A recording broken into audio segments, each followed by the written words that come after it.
আমরা যখন ডেনিম পরি সেটা হয়তো আমাদের ফ্যাশন সেন্স বা স্টাইল স্টেটমেন্টের অংশ, কিন্তু আমরা কি জানি এই ডেনিমের সুতাগুলোতে জড়িয়ে আছে এক গভীর নির্মম ইতিহাস। ডেনিম আসলে শুরু হয়েছিল বর্ণবৈষম্য আর দাসত্বের নিদর্শন হিসেবে। 17 থেকে 18 শতকে পশ্চিম আফ্রিকার দাস শ্রেণীর মানুষদের মোটা, রুক্ষ এবং টেকসই কাপড় পরতে দেওয়া হতো, যেটা হতো ডেনিম কিংবা মোটা লিনেন। এই কাপড়গুলোকে খোলাখুলি বলা হতো নিগ্রো কাপড়। উদ্দেশ্য ছিল একটাই, তাদের আলাদা করে চিহ্নিত করা, দমন করা আর নিয়ন্ত্রণে রাখা। এদের নিজেদের পছন্দের পোশাক পরার অধিকার ছিল না।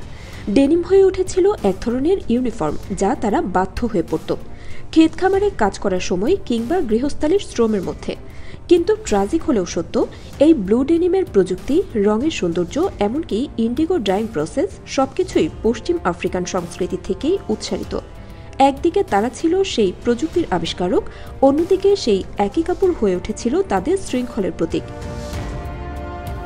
এরপর আসে 1873 সাল। লেভি স্ট্রস এবং জ্যাকব ডেভিস ব্লু ডেনিমের ওপর পেটেন্ট করেন এবং সেখান থেকে শুরু হয় জিন্সের যাত্রা, যা আজকের বিশ্বের অন্যতম জনপ্রিয় পোশাক। কেবল পশ্চিমা দুনিয়ায় নয়, গোটা বিশ্ব জিন্সকে গ্রহণ করেছে। কিন্তু এর জনপ্রিয়তা একদিনে তৈরি হয়নি। প্রথমে কাউবয়দের মধ্যে জনপ্রিয়তা পায় ডেনিম, পরে এটি হয়ে ওঠে শ্রমজীবী মানুষের পোশাক।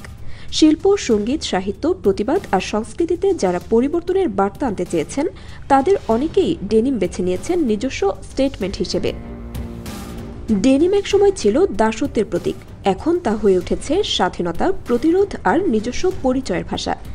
আজ আমরা যেসব ছেঁড়া জিন্স, স্টোন ওয়াশড বা স্কিনি ডেনিম পরি, তার প্রতিটি সেলাইতে লুকিয়ে আছে এক সময়ের কষ্ট, অপমান এবং চিরকালীন প্রতিরোধের ইতিহাস।